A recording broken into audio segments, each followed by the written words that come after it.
Hi, folks. You may be hearing a lot about Refi these days. Student loans are now sitting at $1.8 trillion.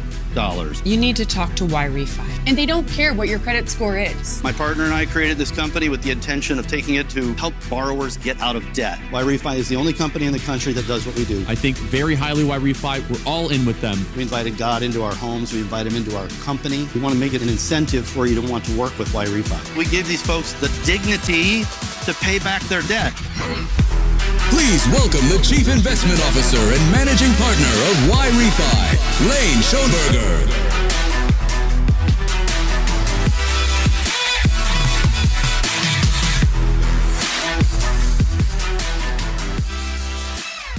Thank you. Wow. Montana State. How's everybody doing tonight? All right. I love it. I love it. My name is Lane Schoenberger. I am the Chief Investment Officer and a founding partner of Refi, and I just got to say I am so thrilled to be here tonight at this historic time and carrying on Charlie's legacy, because now we are all Charlie.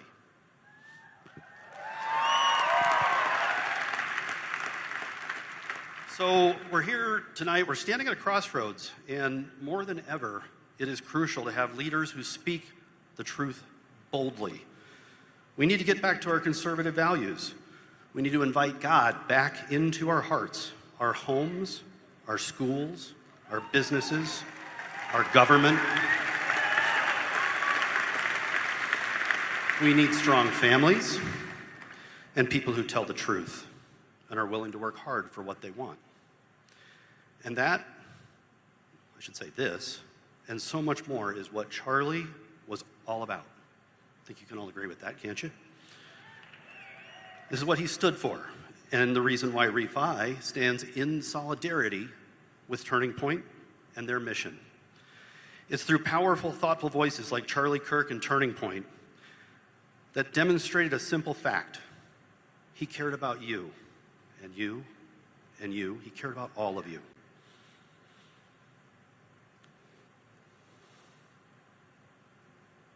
He wants you to succeed. And that's why we're all here. This is the turning point, America. We're looking at it right now. With Turning Point, you have a voice and the power to define your family's future in what is, without a doubt, the greatest country on this planet.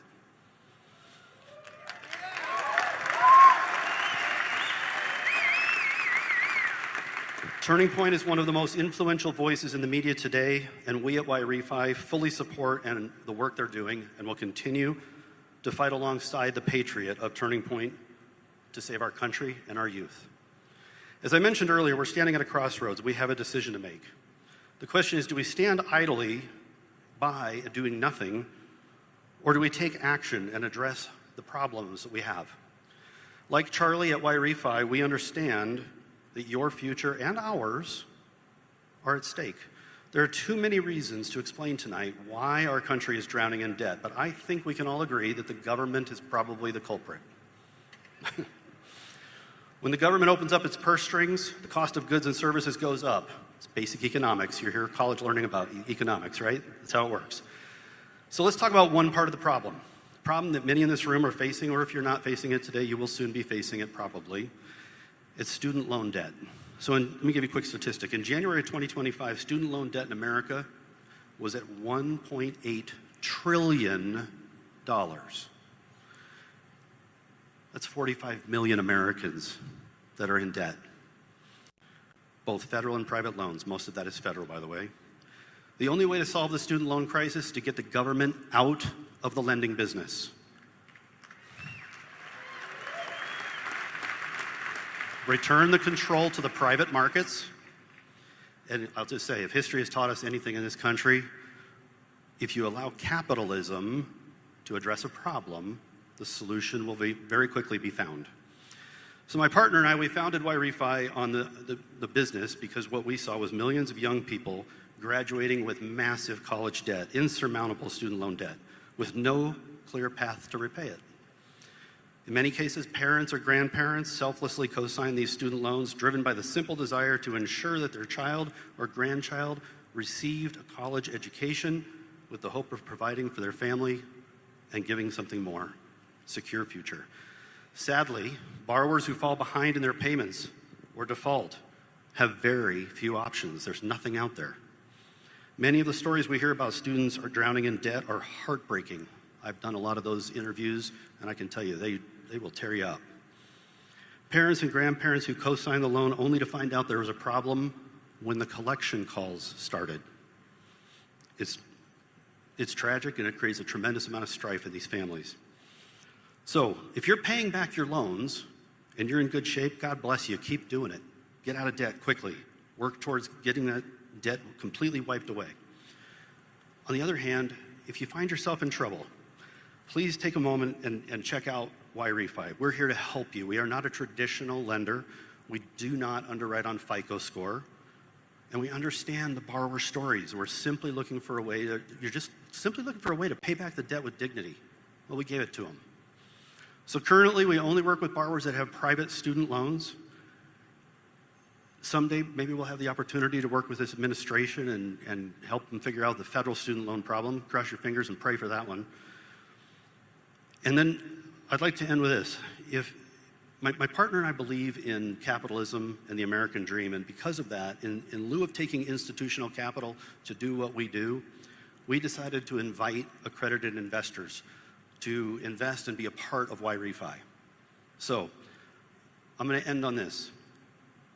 If you're interested in learning more about investing with Refi, check us out at investyrefy.com. It's invest, the letter Y, REFY.com. And if you're a borrower and you're in trouble and you need help, check us out at yrefi.com. Hopefully you never need my services. I'm going to be honest with you, because if you do, you're in trouble. Now, you're here to see some really amazing speakers. Who's here to see maybe Vivek, maybe the governor of Montana? All right. Well, I'm going to stand down. I'm going to invite the next speaker up here. I'd like to say thank you very much for having me here. Montana's beautiful. You have an amazing campus. Enjoy tonight, everybody. Thank you.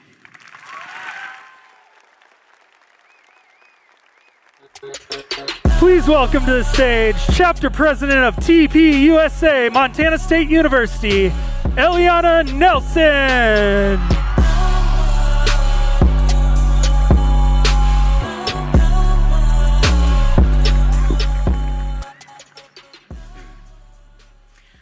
Good evening. Wow. Thank you all so much for coming tonight. Our chapter here at Montana State University has been blown away by the response from the community for this event. So many people have been so kind and amazing.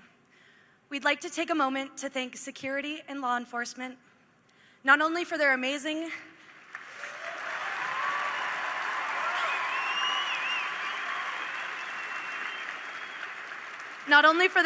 help today working to keep us safe, but also for their diligence and hard work every day, putting their lives on the line for us.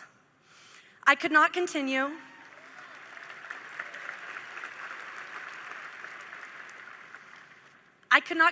without thanking a few more instrumental people to our chapter.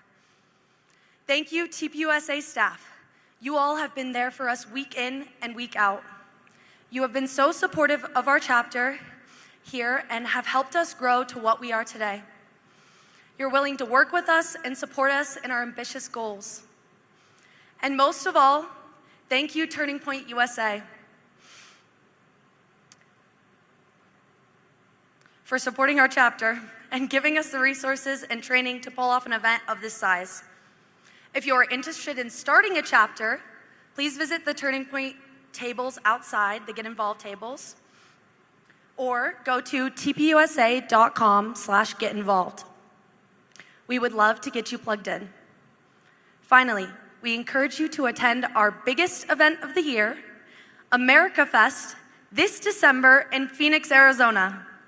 This is an event that you do not want to miss. Now, I am honored to share a message from Senator Daines. Charlie was a dear friend, and we communicated frequently. My last text message to him was this past August 8th.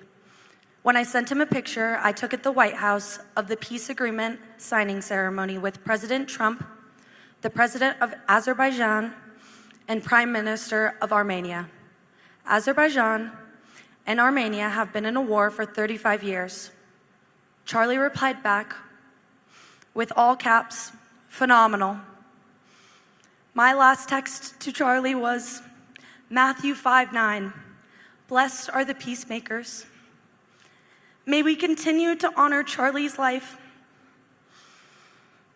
by standing firmly and passionately in the fight for freedom, because that's exactly what Charlie would have wanted. With that said,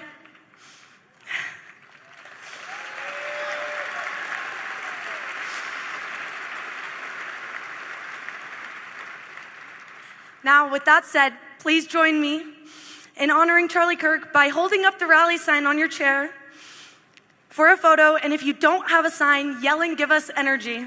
For Charlie.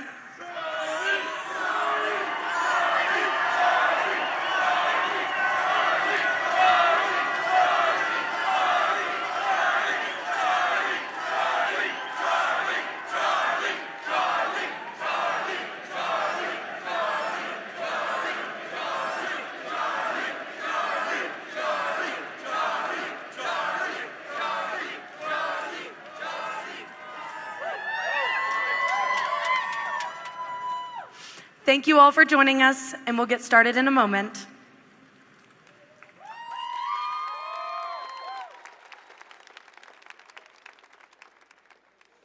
Please welcome Governor Greg Gianforte.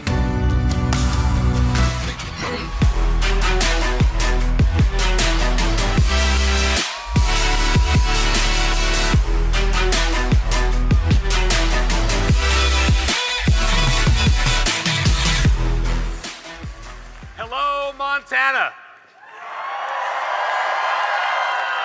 It is an honor to be with you tonight and also to welcome Turning Point USA back to Bozeman.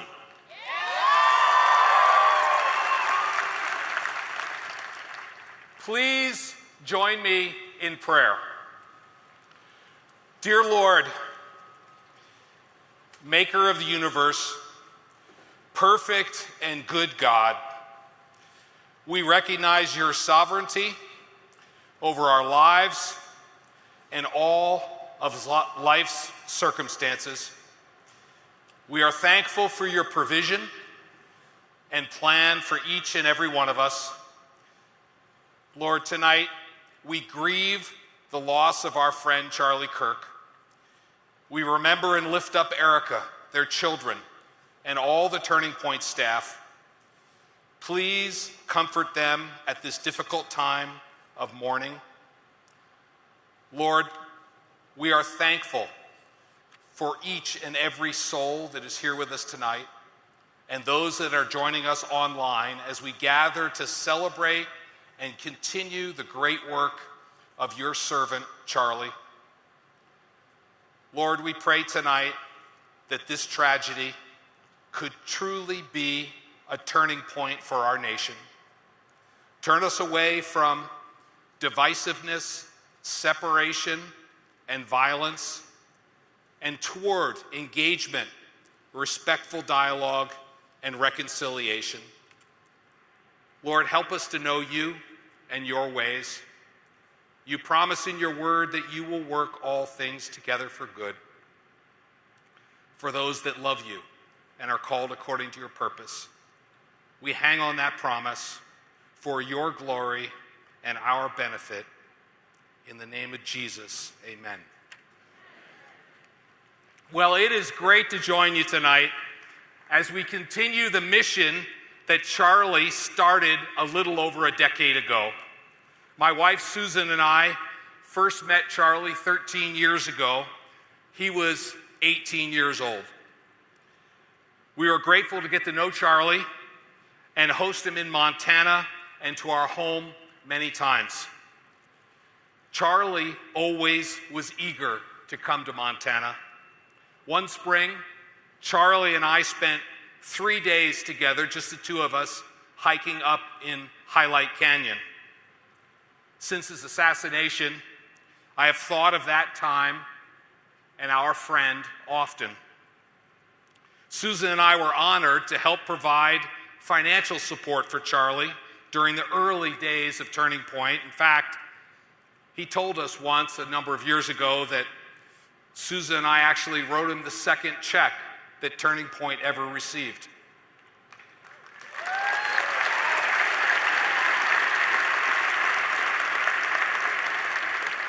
And we've supported Charlie and Turning Point ever since. We loved Charlie and Turning Point's mission of faith, freedom, and love of country. You know this. He was fearless and persuasive. He went where he was not welcome and engaged respectfully in dialogue. He gave voice to those who had been shouted down and canceled. He spoke truth. He gave all of us courage. He will be sorely missed, but the work of Turning Point USA continues and has been amplified by his passing. The question for each of us tonight is, how do we continue Charlie's work? I want to suggest there are 4 things we can do, each and every one of us. The first way to honor Charlie Kirk's legacy is to pursue faith in God. Charlie said, and I quote, "I want to be remembered for courage for my faith. That would be the most important thing. The most important thing is my faith," end quote. Why would he say that? For Christians, our faith is our foundation. It is our rock. For those that know and love Jesus, faith in him provides peace during the storms of life, acceptance in the face of our failures, and unconditional love that can be found nowhere else.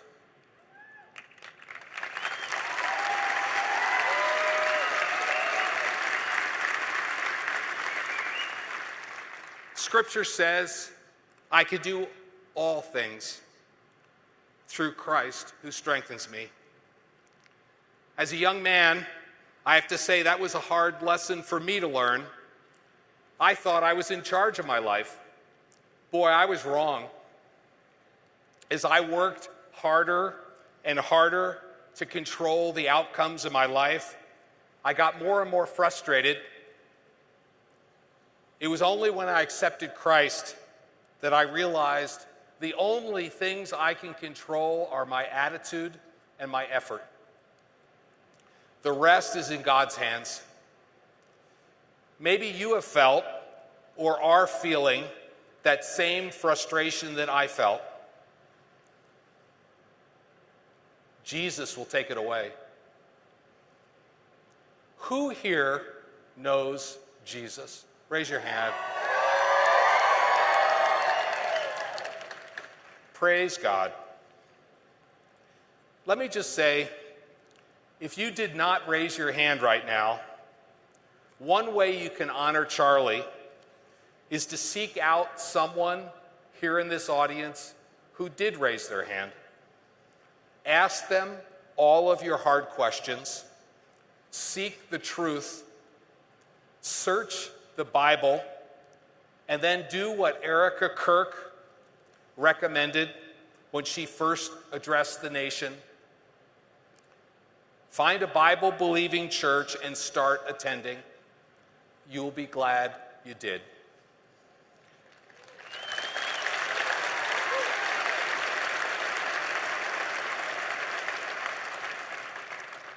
The second way we can honor Charlie is to seek truth and understanding.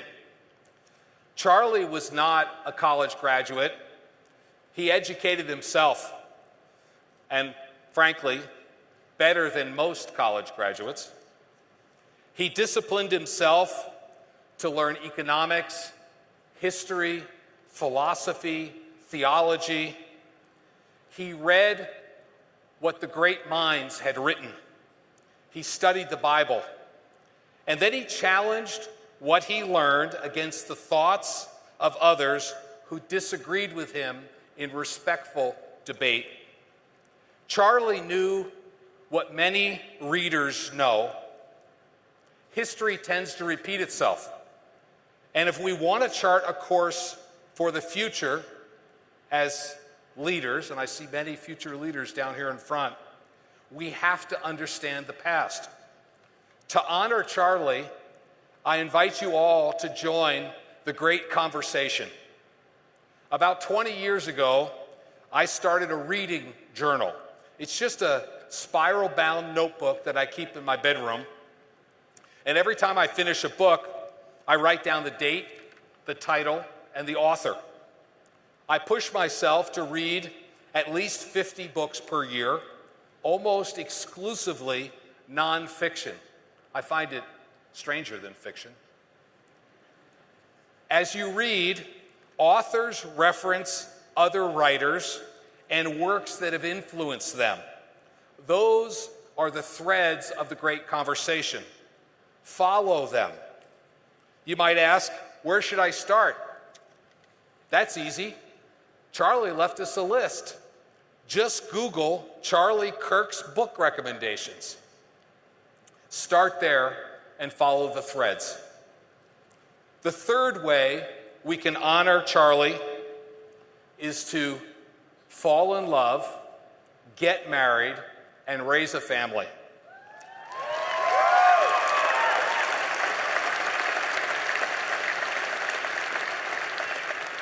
Those were Charlie's exact words.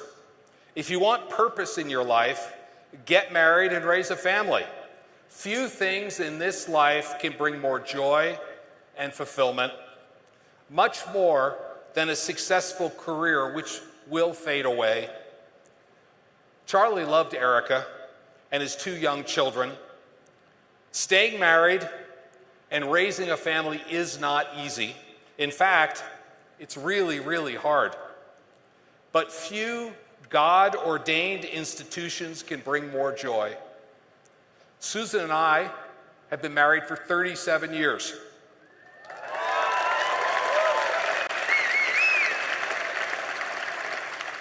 And we raised our 4 children right here in Bozeman, Montana.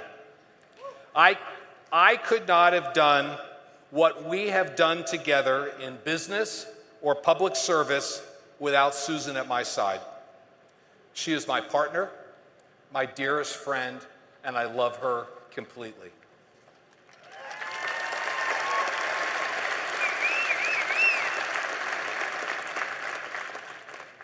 We love each one of our children unconditionally.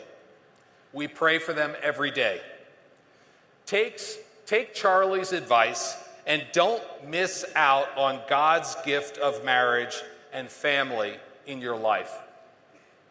The fourth and final way we can honor Charlie is to love our neighbors and engage.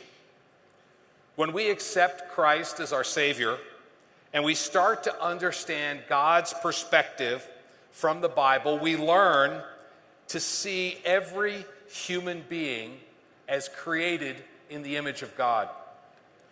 Each individual has inherent worth, value, and purpose. This perspective permeated every interaction that Charlie had. When you see every individual as having intrinsic worth and nobility, you love them. You seek to understand and engage with them. Charlie loved every person he interacted with, even the people that were nasty and not respectful to him. But that's God's plan for each one of us. Dallas Willard called it the divine conspiracy. God's plan for the world is to overcome evil with good. Charlie did that. The Bible says, the light shines in the darkness, but the darkness did not overcome it. What is that light? The Bible tells us it's Jesus. Charlie did not know his assassin, but I have no doubt that he loved him. At the memorial, Erica said Charlie went to campuses specifically to engage young men just like the man who killed him. Erica, knowing God's plan and an astounding act of Christian forgiveness, forgave the shooter even after he took her husband and the father of their children. Jesus said, "Love your enemy and pray for those who persecute you." Do what Charlie did. Love your neighbor, even if you disagree with them. Are some of your neighbors hard to love? Pray for them. God will change your heart.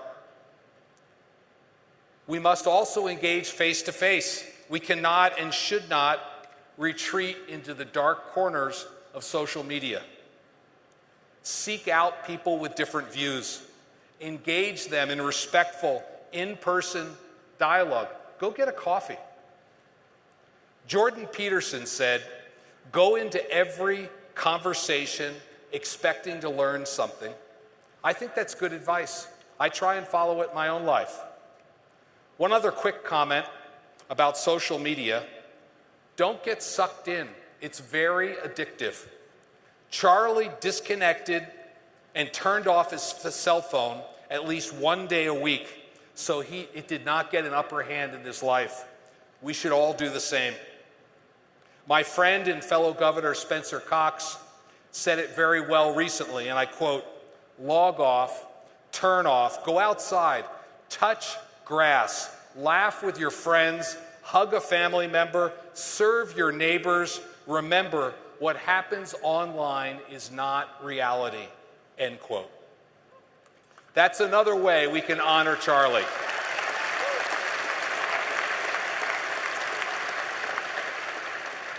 I personally think that after the salvation promise of the Bible, the next greatest promise in Scripture is Romans 8:28, which says, "All things work together for good for those that love God and are called according to his purposes."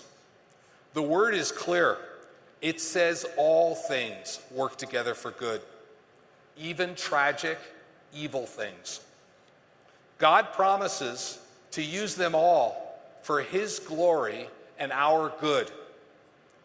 He's doing that with Charlie's tragic death. But the baton has now been passed to us. It's our obligation to pick it up and carry it forward. We are all Charlie now. In the words of Pete Hegseth, "Well done, Charlie. We've got it from here." I hope you'll join me in that.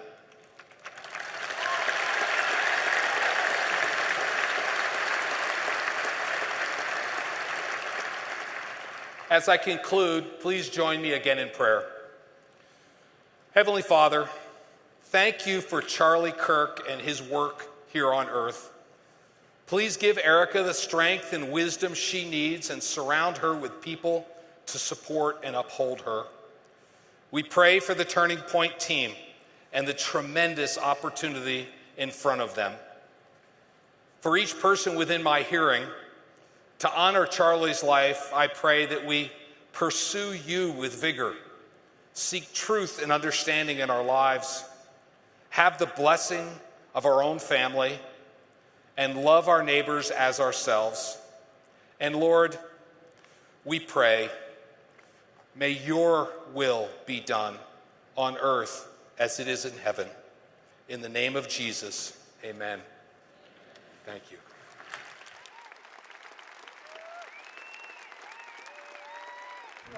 My name is Charlie Kirk, and I love America because I love talking with people I disagree with. Started an organization that's now in 1,000+ campuses to save the greatest culture and country ever to exist. Our family's divided. We're divided the same way the nation is divided. Will anything ever be remedied? A nation divided against itself will not stand, neither will a family divided against itself. Why do you think your son is conservative? You as a father should listen to your son. I used to be, at one point, on my father's side. Upon doing my own research and seeing things firsthand, I've switched sides. We talk every day about politics to the point where it's divided us. Father-son divide is more important than politics. Really try to come down at what generational perspective do they have. Never let politics get in the way of the beautiful relationship between father and son. And my question for you is, do you have any hate against the LGBT community? How could I hate that which I have a heart for? I might not agree for some of the lifestyle choices that some people make, but of course not. And if someone said, Charlie, what's your view on marriage? I say, I believe marriage is between one man and one woman. Do I have hate in my heart for somebody that doesn't choose the lifestyle that I believe that God laid out in the scriptures? Of course not. Yeah. What's this big for? I go around universities and have challenging conversations because that's what is so important to our country, is to find our disagreements respectfully, because when people stop talking, that's when violence happens. Okay. You could see that happen all across the world. What motivates you to come at you? Well, because I love talking to people I disagree with. When people stop talking, that's when you get violence. That's when civil war happens, because you start to think the other side is so evil and they lose their humanity. First, I just want to say I don't agree with you on a lot of stuff, but I really respect, and I think you don't agree with me on a lot of stuff, but I really respect that you'll have a dialogue. I think one of the big problems in this country right now is, like, people can't have a dialogue, and people, like, don't even know how to, like, have a dialogue and use logic and, like, have an actual argument like you do. So how do we improve that as a country? How do you think we get more people that can argue, like, on both sides of the aisle? I think this event is a great example of it, right? I think that this event is, we need to have differing opinions. We need to have people that don't share the same worldview and see which one is better and try to find common bond. You should have your own discussions like this every day. You should try to model it and try to have, back and forth, and that's what makes the country strong and great. Civil dialogue. Joining us now is the next governor of Ohio. Congratulations to my friend and great patriot, Vivek Ramaswamy. Vivek, welcome to the program.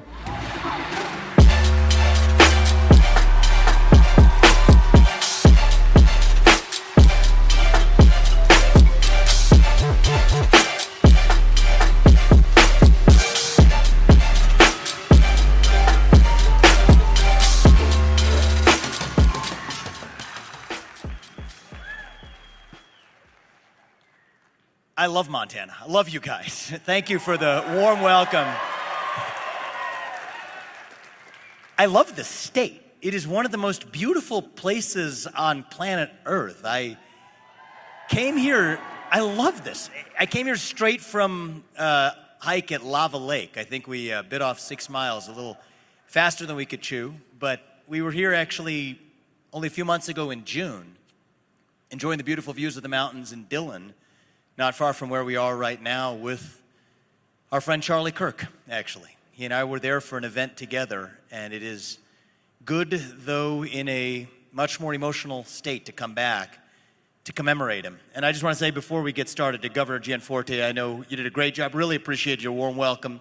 You're lucky to lead this beautiful state, and this beautiful state is lucky to have your leadership as well. So thank you. And give your governor a round of applause. Thank you. Thank you. So we get together today in remembrance of actually 2 different tragedies. Today is October 7th. 2 years ago today, a group of terrorists abroad killed 1,200 innocent human beings in Israel. And on September 10th here at home, a terrorist in Utah assassinated our friend Charlie Kirk while he was peacefully speaking on a college campus like the one where we are right now. We're on a college campus tonight. We remember exactly that tragedy of Charlie Kirk, and for years, college students with conservative views, like many of you, were taught to shut up, sit down, and keep their views to themselves.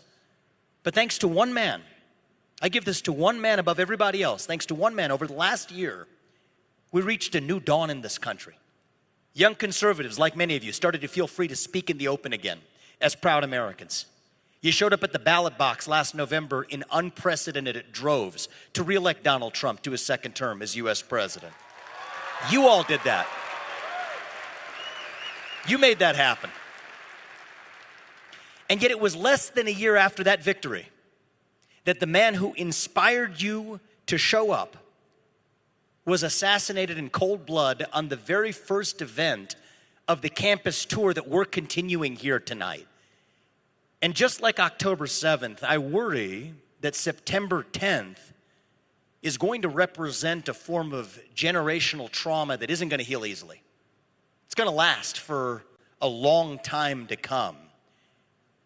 And the question for us now is what we actually do about it. See, Charlie, I had a chance to get to know him really well over the last year. He had a special tactic for dealing with the really hard questions. He would tell you, I know what it's not. I know it's not more violence. That's what he would say if he were here. But I know it's not to back down either. And the truth is tonight, I don't want to feed you platitudes. I don't want to just tell you what you already believe. I want to ask a hard question. The truth is we face a hard choice ahead for our movement. It is a fork in the road. It is a fork in the road for the future of the conservative movement. And it's a hard question to ask ourselves. Is our goal to defeat the left, or is our goal to save the country? Last year, I believe these goals were one and the same. But going forward, I don't think they quite are. Last month at Charlie's memorial service, his wife, Erica, bravely stated that she forgave Charlie's killer. Yet at the same time, that murderer will also be executed by lethal injection after he's convicted. An outcome that I, like many of you, believe is just. Those two things are not contradictory. Both of those things are consistent with Charlie's Christian faith. Both of those things are consistent with the values that our nation was founded on. And there's deep wisdom in Erica Kirk's lesson for our country and for our movement. See, on one hand, we conservatives have an obligation, and now more than ever, to stand up for truth over falsehood, to stand up for the truth that God is real, to stand up for the truth that there are two genders, to stand up for the truth that reverse racism is racism, that an open border is not a border, that the nuclear family is the greatest form of governance known to the history of mankind. And yet we can still stand for those truths while viewing those who believe in falsehoods not quite as our enemies who must be conquered, but instead as our fellow citizens who have lost their way and must be shown the light, not to berate them and banish them, but to pray for them, and even on rare occasions to actually persuade them, while still beating them soundly at the ballot box to make sure that their misguided ideas never turn into law. We win with ballots, not bullets. That's who we are. That's who we are as Americans. That's the choice we face ahead. Do we play the left's game? Silencing, canceling, punishing, authorizing the government to pick winners and losers in the private sector? Or do we stick to the principles of the American founding? Freedom, merit, the rule of law, the pursuit of excellence. It is a fork in the road for our movement, and I believe the answer is crystal clear. We don't care about owning the libs, not anymore. We care about owning responsibility for saving our country. It is not just about what we stand against, but what we actually stand for. Individual, family, nation, and God beats race, gender, sexuality, and climate. If we have the courage to stand for what is right, what is true, what is good, what is beautiful, that has always been the American way. In the dark winter of 1777, George Washington's army shivered at Valley Forge. They were starving, outnumbered, poorly clothed, and many of them believed the revolution was doomed. What kept them going wasn't hatred of their enemy, but their belief, their conviction that they were fighting for the ideals that would spawn the greatest nation known to the history of mankind. And you know what? Charlie Kirk had that same conviction. He used to say again and again that the greatest weapon against lies is not censorship, it is truth spoken with courage. He practiced what he preached by stepping into the lion's den of college campuses, handing the microphone to his fiercest critics, and then daring to win the argument. That was Charlie's Valley Forge. And even when the bullets came at him, he was still fighting with words, not weapons. That is the beauty of his legacy. We have to remember and respect that, not just as conservatives, but as Americans. Now, some of my friends on the right, good friends on the right, will argue that now isn't the time to go soft, hold hands, and sing Kumbaya. if we don't utilize the levers of power now, if we don't stamp out toxic dissent now, if we don't rectify the country now, then we never will. And that we have a short window to act right now, and we got to step up and seize the moment. And even if we show restraint and even grace ourselves, the left won't show us that same courtesy when they're in power, which means that their side may win in the long run. And if that means then removing certain voices from network television or pressuring private companies to take action against dissent, then we should bite our tongue and do it while we can. We have to remember what time it is in America. That's how the argument goes. And I understand why many patriots on our side find this compelling, because it is certainly true that terrorists, just like those who struck on October 7th, just like those who struck Charlie Kirk, the one who did on September 10th, will always be willing to do the things we aren't willing to do, which creates an asymmetric terrain that makes our victory all the more difficult, because terrorists have no hope for their future. That's why they're hell-bent on destroying ours. What scares them more than anything is somebody with hope, somebody who gives people hope, somebody who lives with joy and purpose and meaning. Somebody like Charlie Kirk. That's why they attack. So how do we respond? Do we turn around and fight the Pharaoh on the shores of the Red Sea? Or do we cross? The answer, my friends, is that we keep going. Their brutal tactics should never cause us to change who we are. But when we lower ourselves to play according to their rules, when we concede the idea that might makes right, that we settle our disagreements with force rather than debate, then we lose the very thing we were fighting for, and that is our identity as Americans. What exactly is that identity, we ask? Thank you. That is the question of our generation. It is the most important question for your generation. Really, to put America first, we first have to answer what America is. And it turns out this was actually the subject of my very last in-person conversation with Charlie when he visited Ohio on August 25th. The last time I ever saw him in person. We had a very private conversation. Just the two of us, one-on-one. What's an American? I asked him. And in classic Charlie form, he told me, I don't have the answer, but I'll tell you what it's not. It's not a race, I know that. But it's not just paperwork either. That much I know. I agree with what Charlie said. Our shared American identity isn't about a race, and it isn't about government paperwork. We're a nation defined by a set of ideals that united an extraordinary group of people 250 years ago. If you're the descendant of a particular race or lineage, but you don't actually subscribe to those ideals, then you're not really an American, not in the truest and deepest sense of that word. And if you happen to have physically entered our country and been granted a piece of paper by the government, but you don't actually believe in the ideals of our country, then once again, you're not really an American, not in the deepest sense of that word. But if you do believe in those ideals, wait your turn. Enter the country legally, work hard, play by the rules, make your contributions, take your oath of allegiance to the country, assimilate into the country, and become a citizen. Then you're every bit as much of an American as anybody else in this country. Thank you.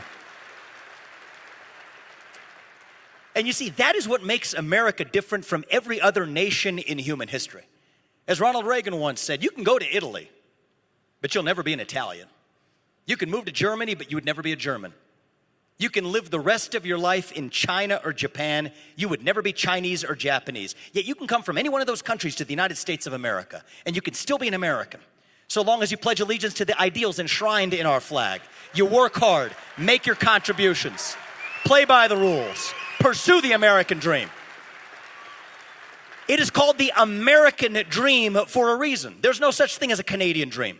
There's no such thing as a British dream. There's no such thing as a Chinese dream. The American dream is distinctive. It is what makes American exceptionalism possible. Now, the woke vision of our identity rejects that American idealism. On the woke worldview, your identity is based on your race, your gender, your sexuality, or your lineage. If you're one race or gender, you're an oppressor. If you're another, you're a victim. The remedy to past discrimination, on their view, is present discrimination. The remedy to present discrimination is future discrimination. That woke worldview is fundamentally at odds with the American founding, because we are the country where, regardless of your race, your gender, your sexuality, your religion, or your lineage, you can still be a citizen of this nation so long as you subscribe to and live by our national creed. So what does it mean to be an American in the year 2025? It means we still believe in those ideals of 1776. It means we believe in merit, that the best person gets the job regardless of their genetics, that you are judged not on the color of your skin, but on the content of your character and your contributions. It means we believe in the rule of law.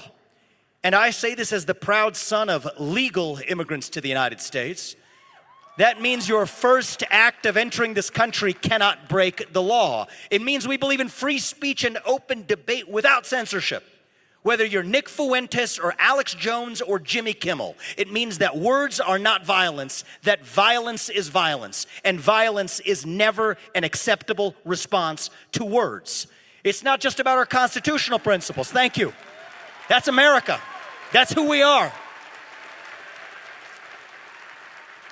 It's about our Constitution, but it's about even more than that. It's about a culture that is distinctive to our nation. It means we believe in accountability.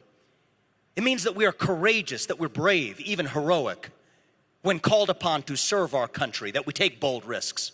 Sometimes we fail, but we still pick ourselves up and do it again.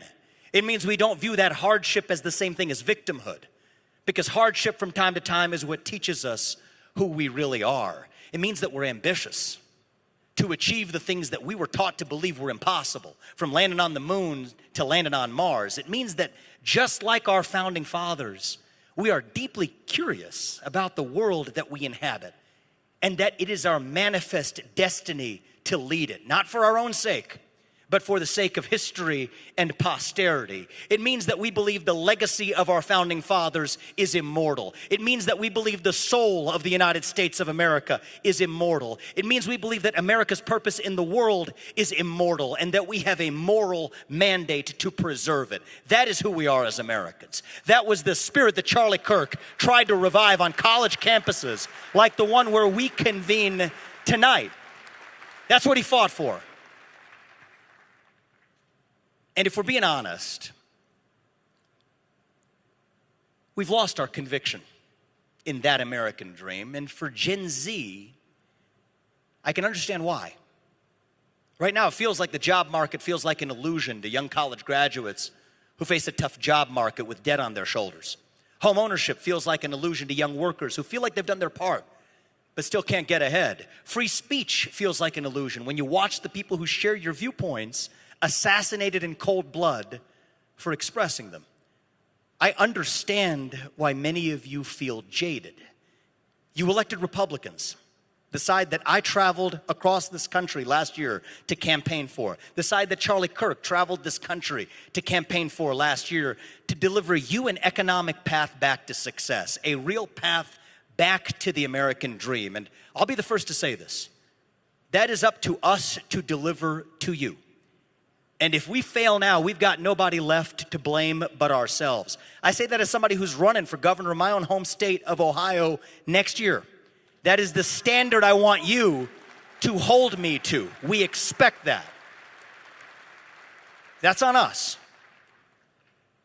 But in the meantime, don't be cynical about our country, because it's still the last best hope that we have on planet Earth. There is nowhere else in the universe left to escape. The United States of America is still the last best chance in human history of a place where you can pursue your dreams and speak your mind, where you work hard, play by the rules, live a good life, and dream for an even better life for your kids, where you get ahead with your own hard work, your own commitment, your own ingenuity, and your own dedication. Are we imperfect as a nation? Sure we are, because we're a nation of human beings and not gods. But I would rather live in a country that has ideals and falls short of them than to live in a country with no ideals at all. So it is time for us to now roll up our sleeves and revive a new American dream in this country. A new American dream where we celebrate success over victimhood. A new American dream where we bring down the cost of housing by building more homes. A new American dream where the best person gets the job regardless of their skin color. A new American dream where if you work hard, you can afford to live a good life for yourself and for your family. A new American dream where every kid in this country gets the world-class education that is their birthright as an American. A new American dream where you can speak your mind in the open without somebody putting a bullet in your neck. A new American dream where you can walk into downtown of your city without looking over your shoulder for fear of being assaulted. A new American dream where you can disagree with your friends and still get together with them at the dinner table. A new American dream where we are no longer a house divided, but a nation united. A nation whose true strength is not our diversity, but that which unites us across that diversity. And the beauty of this new American dream is that it is the same one that has guided us at every step of the way for the last 2.5 centuries, just as it will for the next 2.5 centuries. E pluribus unum, from many, one. That is what won us the American Revolution.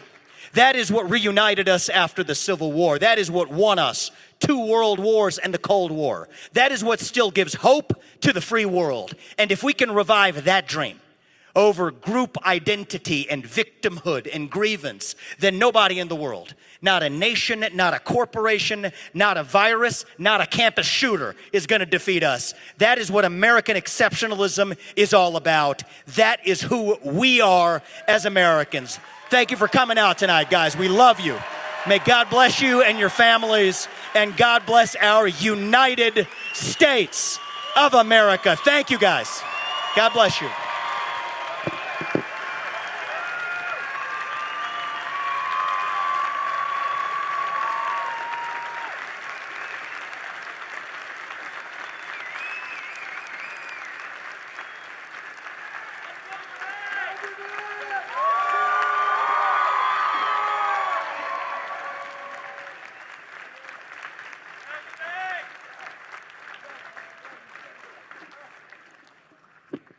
So I think we have some microphones. Get this party started, all right? Let's line up, and we're ready to rock and roll tonight. Come on up, and while we're doing that, can we give our friends in law enforcement a round of applause for keeping this place safe tonight? Thank you. And give another round of applause to the staff at Turning Point who are keeping Charlie's mission rolling every day. These people are heroes. They're behind the curtain. You don't see them. But thank you. Thank you for making it happen, and we'll line up and keep the evening going. Tell me your name, ma'am. Jillian. Jillian? Good to meet you. My question is as follows. I believe that abortion is the killing of an innocent child, but is it feasible to legislate on this issue fairly without causing unnecessary harm? For example, in 2012, Dr. Halapavanara died after being denied an abortion after a prolonged miscarriage from septicemia. How do we ensure that doctors aren't prohibited from performing necessary care when women's lives are in danger, and they aren't when they aren't in immediate danger, but they soon will be if action isn't taken? This relates both to anencephaly, sorry. Take your time. Yeah. And hypermesis gravidarum, many other potentially deadly conditions. Yes, the fetus's life matters, but don't we have a duty to let medical professionals operate in the best interests of the mothers as well during these situations? How can we facilitate doctors being consulted in the crafting of bills that are incredibly medically complex?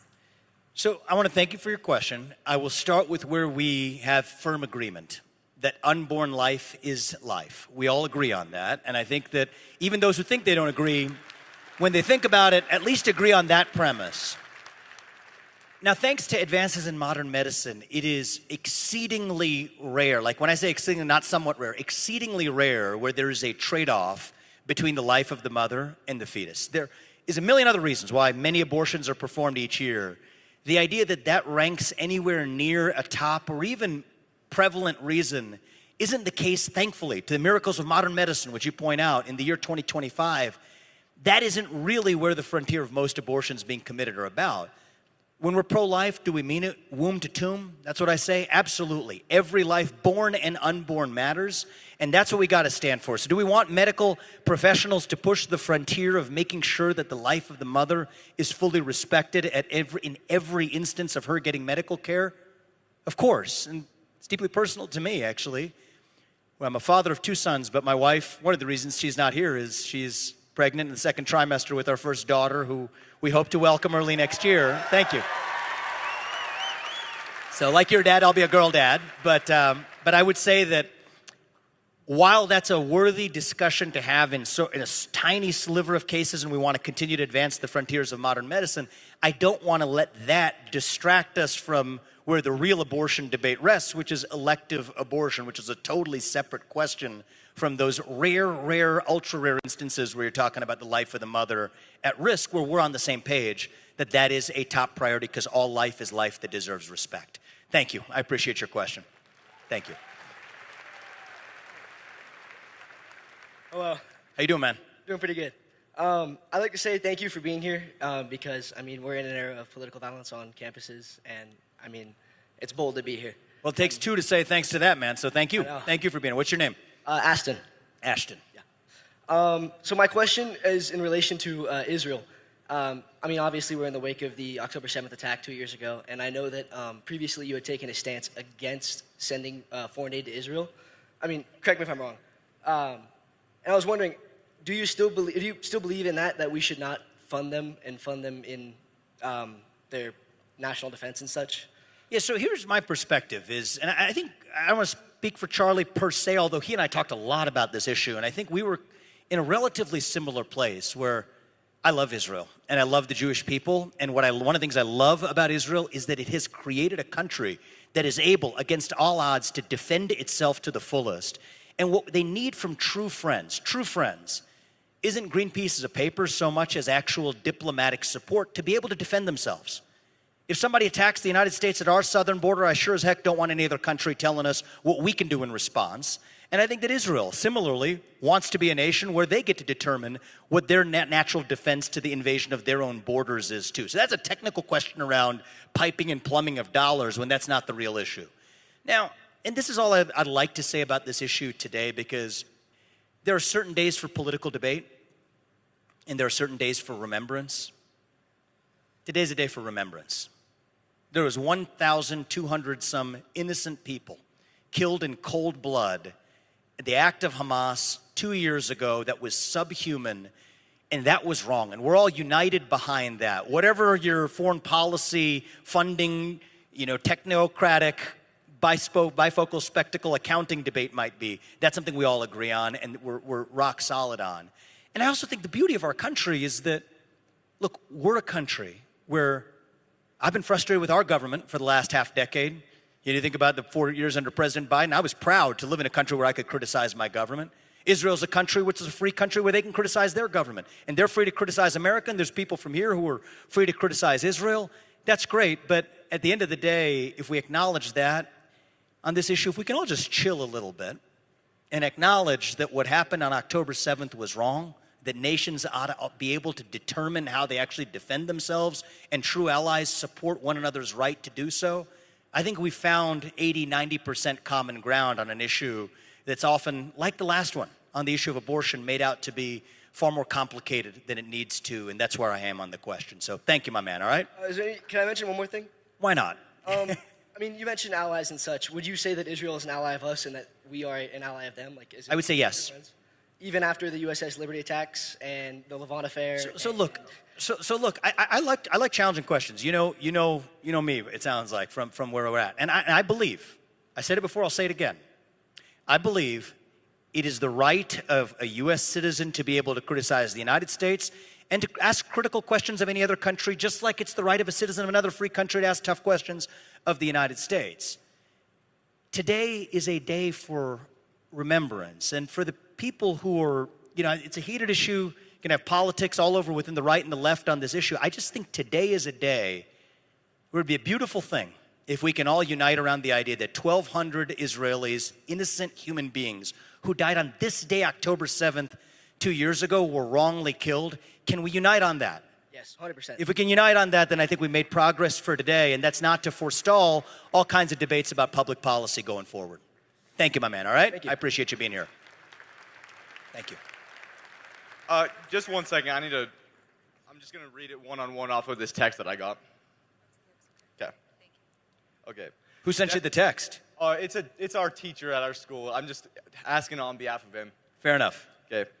The Democrat running for Attorney General in Virginia said in leaked text that he wished his political opponent as well as his children were dead, and no Democrats condemned those words.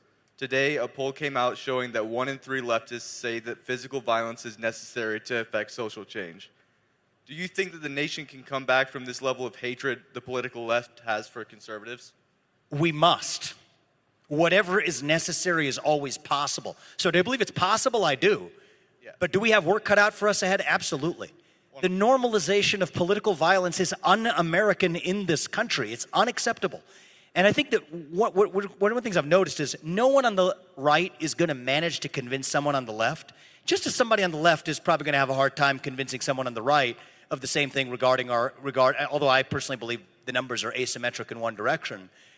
So what we're going to need is actually leaders with a spine on the left, who we disagree with deeply, to still stand up and say that no matter what you think, words, and this is one of the sins of the woke movement, the idea that words are violence. That's where a lot of this began, right? That intellectual slippage between words, the free debate and challenge in the marketplace of ideas. That idea, you would hear it a few years ago, that words are violence, that I am harmed, that microaggression is the equivalent of physical harm to me. That crossed an American boundary into something anti-American. The idea, if you turn words into violence, then I guess somebody could think violence is justified in response. We on the left and right have to be united that words are not violence, violence is violence, and violence is never, ever, never, ever in the United States of America an acceptable response to words, period. Thank you. I appreciate that. Thank you. Thank you. Okay, so my question is that over the past year prior to his assassination, Charlie Kirk became increasingly against legal immigration. And I know over Christmas you had defended it on Twitter numerous times. I'm wondering if you've changed your view at all in talking to Charlie about this. I've worked myself in an immigration office for a number of years and have very much become against a lot of the legal immigration we see. So I'm curious if your views have changed on that.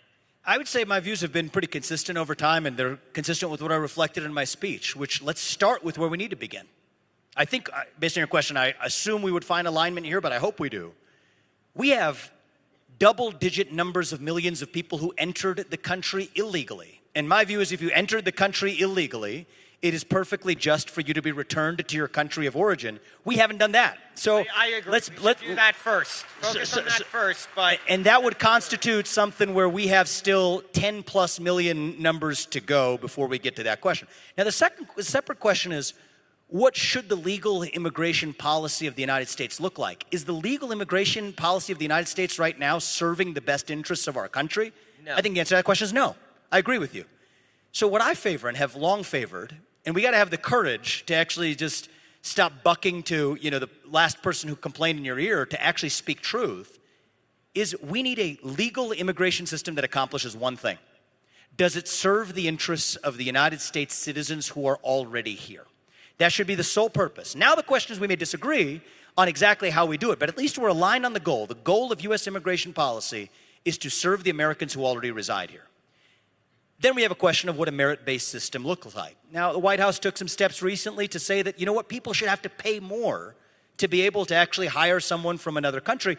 I think that's actually a reasonable approach. If somebody's asked to put their money where their mouth is, that's a reasonable approach for framing the question of how we think about legal immigration to the United States. But I think that is a tough question. We're going to have to roll up our sleeves and actually ask the question, what best advances the interests of the citizens who are already here? And a precondition for even having that debate is actually to have ended the illegal immigration crisis in this country that we can't just sweep under the rug to punt for this other complicated question ahead of us. That's where I land on the question. So thank you for your input. Thank you. Appreciate it, man. Hi, nice to meet you. My name's Luke. I got a question. Here we go. So in my opinion, the mental health crisis in America is the biggest threat to the future of society, and the numbers speak for themselves as in the past 20 years, the reported depression and anxiety rates have gone from 8% to 20%, and this exponential growth, almost as high as Nancy Pelosi's investment returns. But anyways, it feels like the scale of this mental health issue is overlooked and frankly being abused, whether that is through social media ecospheres and algorithms within school systems or promotion of radical left agendas such as transgenderism. So how will people realize this massive issue that affects all of us right now, and what should we do about it? Look, it's an epidemic in our country.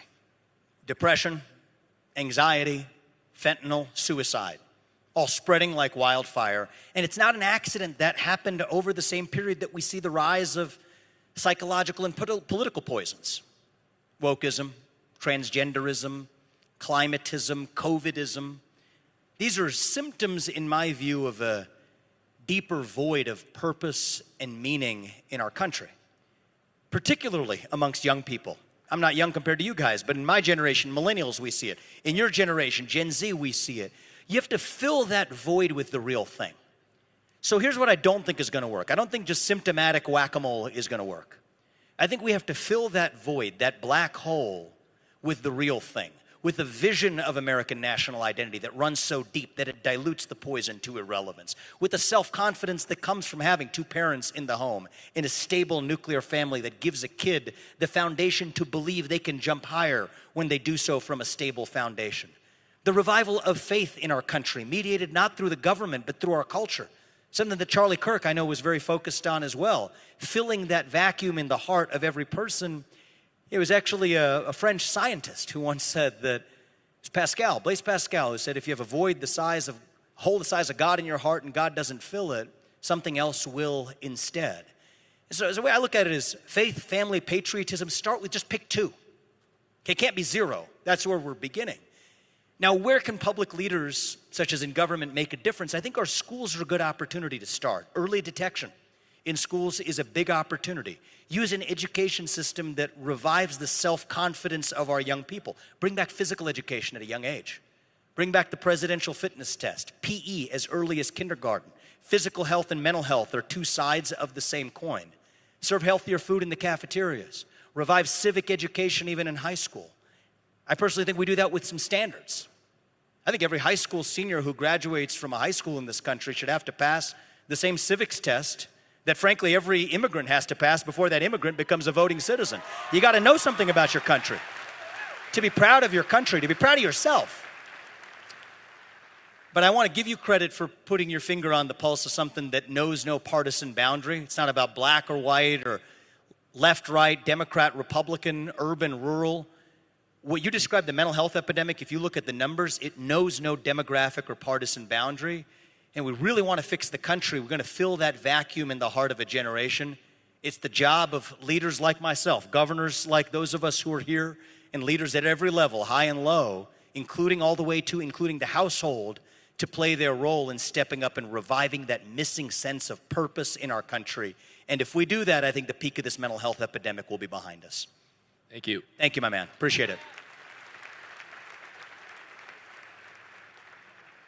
Hello, I'm Raleigh. Thank you for being here. You talked a little bit about social media, and obviously it affects a lot of young people.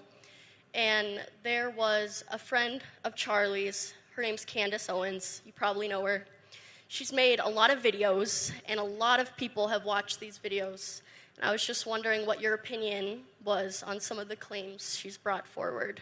So I'll share with you something that's been true of my experience of social media over the last year. One of the things that's hard about being in politics is on one hand, you got to use it, right? I've got millions of followers. It's a great way to at least tell people what you think, but to do it while consuming less of what it sends me back.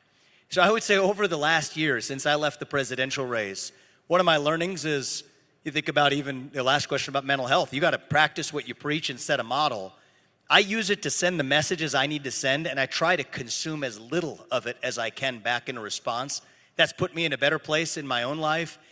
One of the things I've also learned is that there is such a gap between what, and I learned this from running for president, such a gap between what exists in the algorithmic and often even artificially astroturfed created response-based echo chamber in the social media world versus what exists in 3 dimensions, even in rooms like the one where we are tonight.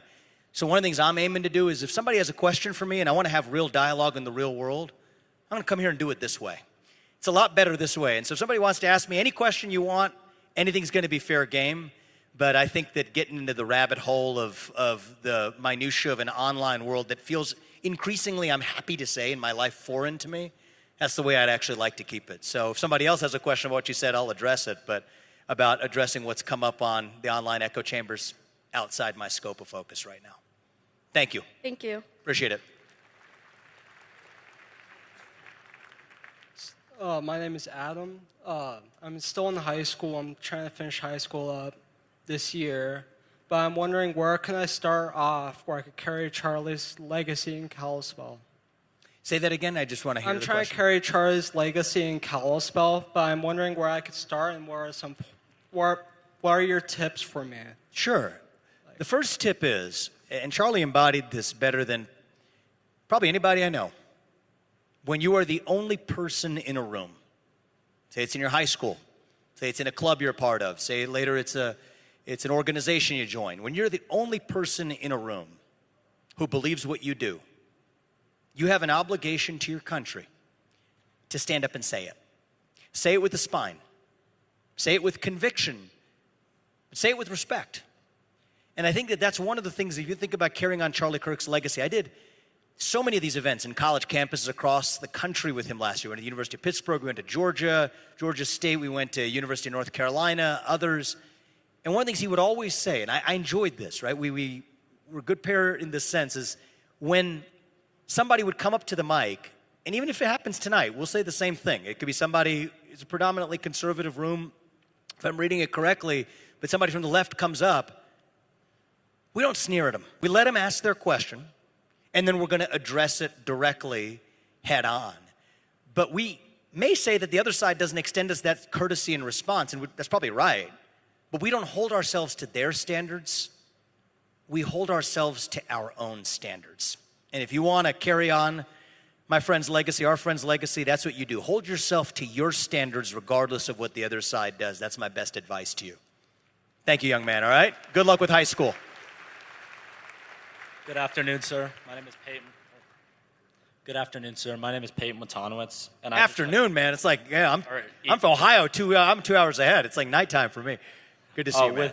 With rising global tensions, including situations like Venezuela, do you believe the U.S. should prioritize maintaining a strong military presence abroad, or should we shift focus more toward homeland security using assets like National Guard and ICE to protect our borders and internal security? So before we get to the either or, the number one thing we need to do is I think we need a restoration of both U.S. hard power and soft power. Both of those aren't in the place where they need to be. I think it's unacceptable if you have hypersonic missiles operated by other countries in an era of potential risks of nuclear risks where Russia or other countries have hypersonic missile capabilities ahead of that of the U.S. No, we need a restoration of our hard power capabilities, not rhetoric, not just the chest thumping, but actual tools, our military industrial base, our ability to produce actual hard military power. God forbid in the situation that we need it, which we hope we don't have, we need to actually have hard power to the fullest. And then I also want to see a restoration of soft power. You know, I think that part of the U.S.'s cultural cachet around the rest of the world, even the dollar as the reserve currency of the world, is a great form of soft power. So I want to see both of those things. And I think if we're strong in raw hard power, that actually goes with, hand in hand with, having strong borders. So to me, it's not an either or, it's a commitment to do what we actually know where we're short. And it's easy to deflect on the fact that we're behind on certain capabilities, like shipbuilding. Like we're going to hit a nadir in the number of our ships in the South Pacific precisely around the time where, you know, Taiwan might be vulnerable to Chinese incursion. This is not a moment to change the subject from the main show. You can change the main show to a lot of peripheral questions around U.S. military power. I'd say keep the main thing. Restore hard power, restore soft power, and then use it to do what actually best protects American interests rather than ancillary interests. That's the order where we go, and I think that if we do that, we're going to be well on our way to restoring our international position of military strength where we've historically been. Thank you. Thank you. First off, I want to say thank you so much for coming.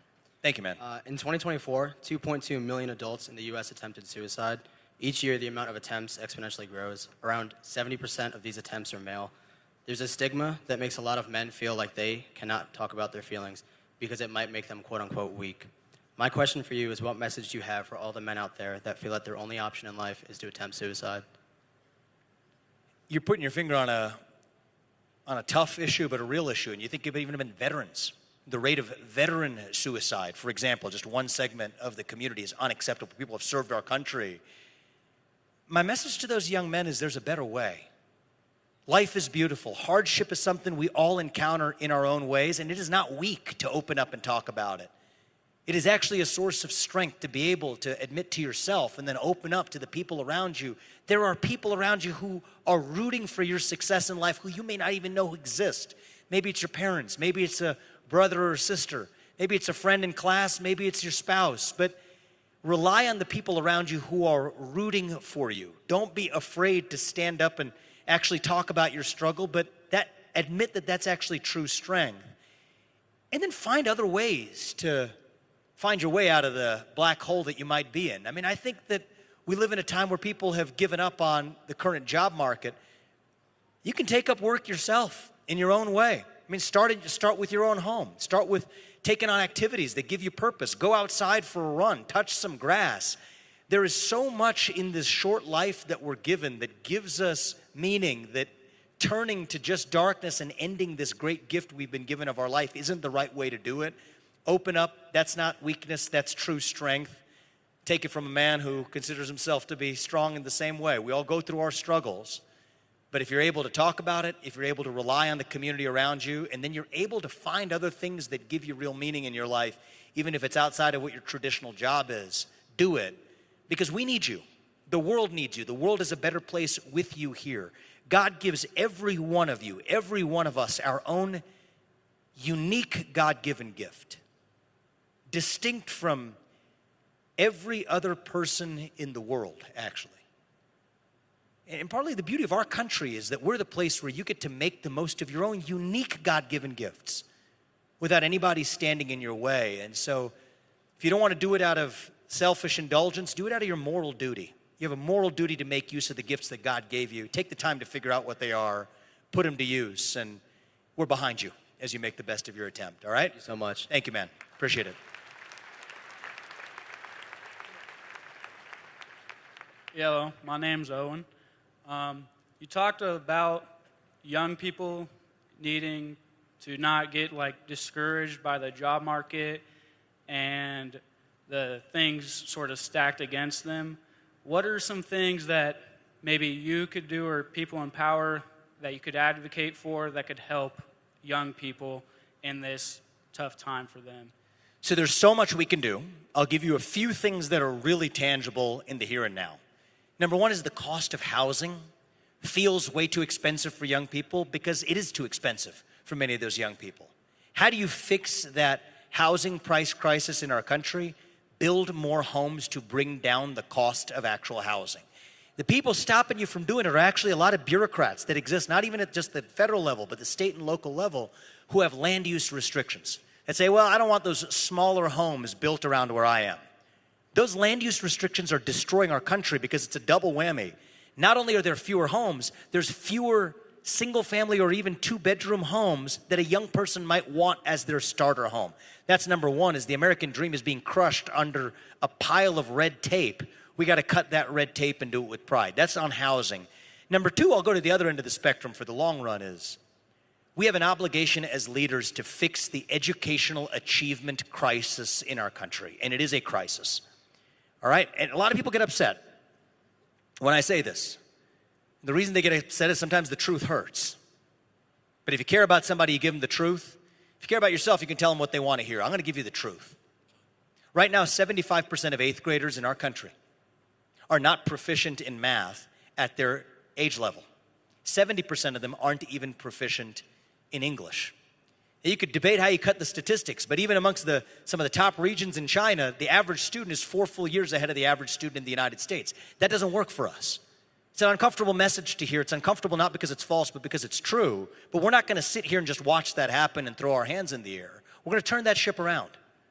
We got to turn that ship around by having the courage to bring standards back to our public schools, both through school choice that gives every parent what I believe is their right to send their kid to the best possible school they can, but to combine that with also, and we'll give you a round of applause for school choice, we'll take that. We know that works. But to go further and bring actual standards back to our public schools as well. I'll give you one example, one tangible example. You asked me for a specific, I'll give you a specific. You said you're running for the governor. I first found out about you from when you were running for president, and I really enjoyed watching the debate. Thank you. But I feel like it's really easy to talk about what we need to do. Yep. But we need to talk about more like what people are going to do. Yeah. So let me give you one example of what we're going to do in Ohio. I'll make this pledge for reforming education in Ohio. If you cannot read by the end of 3rd grade in Ohio when I'm governor, you're not going to 4th grade until you actually can, okay? Standards. That's not compassion, passing a kid along. Passing a kid along like a widget on an assembly line is cruelty, because here's one thing you take away about education, it's this. That's the age where you need to make the transition from learning to read to reading to learn. If you never make that transition, your chance of achieving success in life falls like a rock off a cliff. If you do make that transition, your chance of achieving success goes through the roof. So we know how to get this done.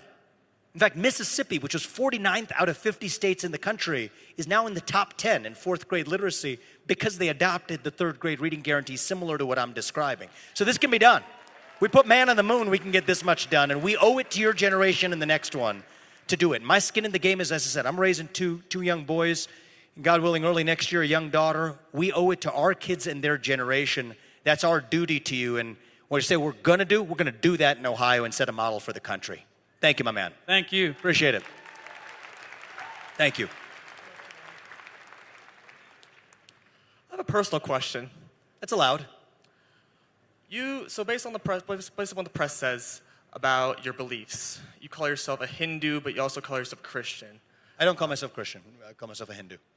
Okay. So based on what the Turning Point's values are, which is Christianity, I'm a little confused on why you believe in I don't know. Wouldn't it be logical to conclude that a monotheistic organization would be more, I don't know, I guess I just don't understand why a polytheistic ideology would support some sort of, monotheistic perspective which Christianity is. So I guess I'm wondering why you have Christian values in that way. Sure. Happy to address that. What's your name, sir? Liam Birmingham. Liam. So tell me about what you know about Hinduism. Hinduism is a polytheistic religion that... So with due respect, I'll just cut in right there, because there's one thing I have a little bit of authority on. I'm actually a monotheist. I believe there's one true God. It's from the Vedanta tradition of Advaita philosophy, not stuff that we need to spend a ton of time here on, but since you asked about it, I wanted to address it. I believe there's one true God. Now, let me just ask you, because I know that may be a hard thing to process. What's your faith? I'm a Christian. I'm a follower of Jesus. Great. Do you believe in the Holy Trinity, the Father, the Son, and the Holy Spirit? I think a lot of people here do. So good. And that doesn't make you a polytheist, does it? Probably not, no. Great, because I think this is it's a great spiritual question. There's good dialogue here. Is every religion has its reconciling of the one and the many. And so in my faith, I believe there's one true God. He resides in all of us, and he appears in different forms, but it's one true God. So I'm an ethical monotheist. That's the way I would describe my faith. Now, I will tell you, I'm not running to be pastor of Ohio. I'm running to be governor of Ohio, and I didn't run to be pastor of America. I ran to be president of the United States of America. Can I ask you a question in response? Because I love dialogue like this. Sure, yeah. do you think it's inappropriate for someone who's a Hindu to be, say, a U.S. president? No, I think it's no. Well, you be honest. Isn't Hinduism? Well, I mean, I can ask yourself that Hinduism believes in Shiva and what is it? The flute god. I forget. Right, Krishna, who's you're thinking of. Yeah, Krishna. So the one thing for you to take away from about my faith is, I'm an ethical monotheist. I believe in one true God, the Advaita philosophy of Vedanta, and I think that as you think about the Holy Trinity and what that means for, you're not a polytheist either. That's a similar philosophy, and I'd love to kind of continue that over a religious dinner conversation sometime. But you also call yourself a Hindu as well. I'm a Hindu. I am a Hindu. So I'd like to. So we're here mostly. I love having spiritual discussions. We can continue this another time. What I'd like to focus on today, though, is actually where that leaves us with the values of our own country, the shared values of this country, and actually, to that effect, what's your name? Liam Birmingham. Liam, I have something I'd like to give you. Would you like to just come on stage and join me for a moment? It's something that's really important to me. It's next to my faith and to my family. This is the next most important thing to me in life. I usually keep it with me, and for tonight, I think it'll actually be really useful for having you come up here, and I'd love to give it to you. You want to join us for a second? Give Liam a round of applause, folks, for being brave and asking a tough question.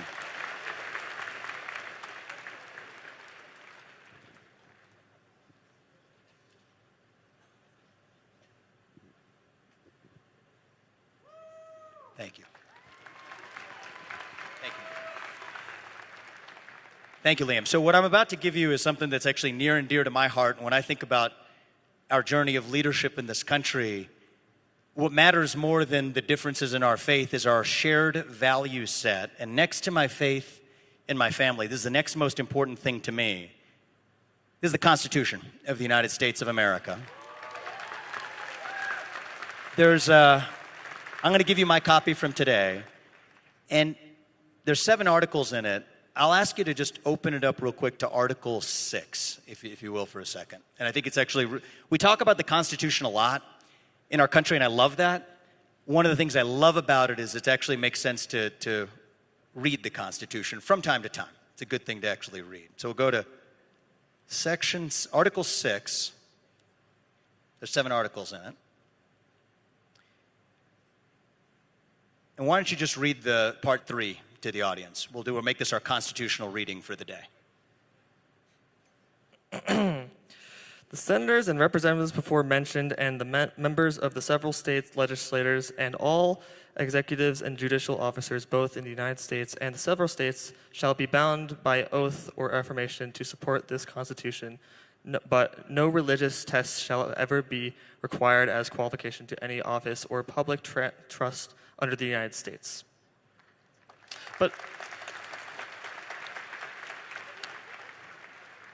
But isn't Charlie Kirk's organization founded on Christian values as well? And isn't the United States of America also, based on what Protestantism is, based on how those values are? Wouldn't that contradict what your beliefs are? So it actually turns out that my belief system, the core values, though the theology is different, the core value set is the same. We believe there's one true God. Don't kill, don't lie, don't cheat, don't steal, don't commit adultery. You familiar with the 10 Commandments?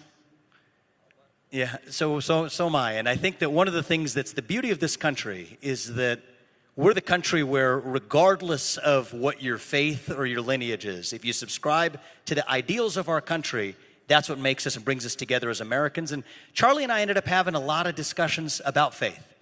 And one of the things I loved about him is, in his Christian faith, his intellectual curiosity and interest in other people of monotheistic faith and being able to find similar values. That's what our friendship was based on. And to the extent that you're interested in continuing to learn about other faiths beyond your own and how that brings us together as a country, I'm happy to continue the dialogue with you, man, all right? Read that Constitution. Thank you. Appreciate it. Thank you.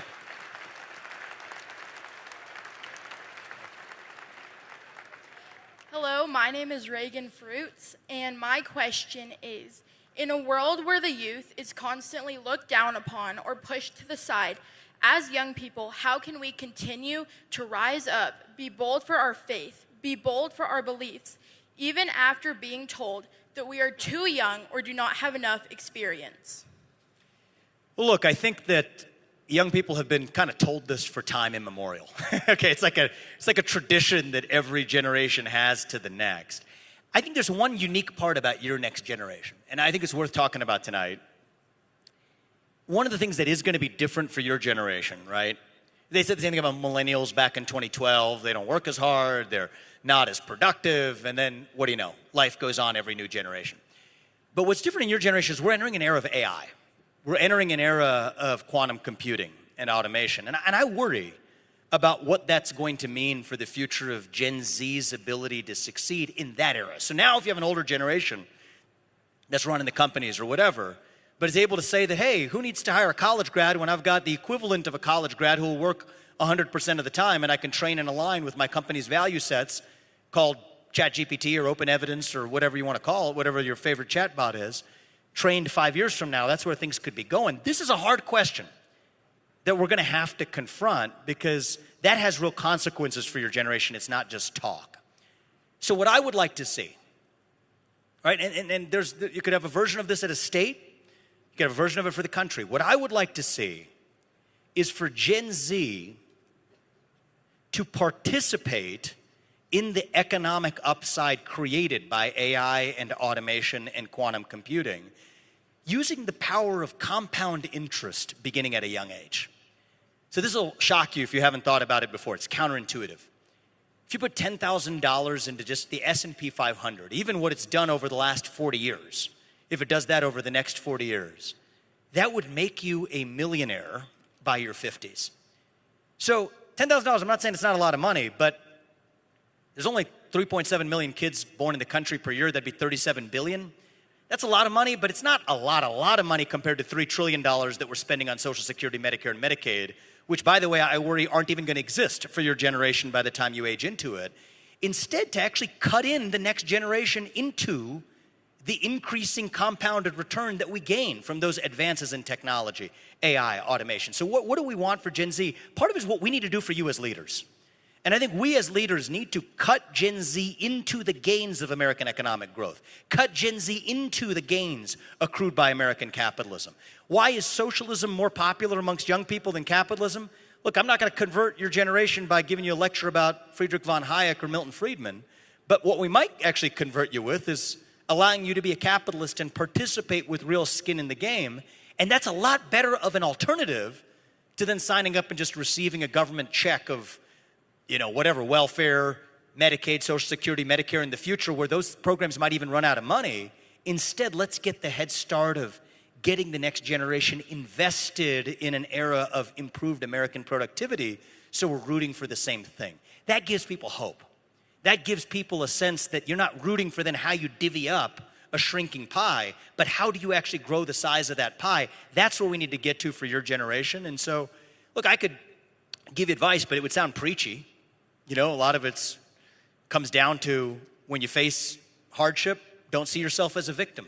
Double down. Working harder was never a formula that failed somebody. I think all those things are true.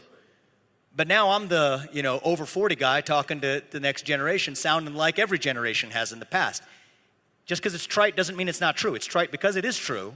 But I think we can go further by your generation is going to face unique challenges. Let's use that as an opportunity to make Gen Z a universal generation of millionaires in the United States of America. That would actually be pretty good, wouldn't it, if we got a head start on that? And turns out we can afford to do that more easily than we can fund the entitlement state. That's where I land. Thank you. Thank you so much. Great question, all right?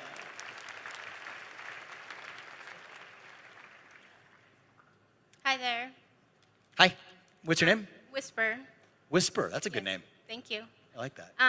My question is, I had a different question, but because you got out the Constitution, I want to ask you, do you believe due process applies to all people, illegal and legal? Well, so due process of law is afforded to, I think, anybody who is in this country. That's what I believe. I'm actually going through the constitutional all the way to the 14th Amendment Incorporation. Due process applies to all persons in the country, yes. Okay, so then do you support the administration's action supporting people without due process? Well, I think that is asserting a conclusion. So does every person deserve due process? And what does due process means is somebody's accused of something, there's a process to determine whether that accusation is actually true. Once it is proven to be true, then they face their punishment. So the idea that there is not due process afforded to many people, I don't think is a correct assertion right now. Are there occasionally mistakes that are made one-off that can be corrected? In any mass governmental administration of justice, there always is. But I do not believe it is either the intention or the practice of the current administration to forgo due process for people who are in the country. If that systematically were an issue, I'd be the first person to say it because I'm a constitutionalist. But that's a separate question from saying that if somebody has gone through that process, I'll give you an example. Somebody has had a final order of removal from the country, then they should be removed from the country.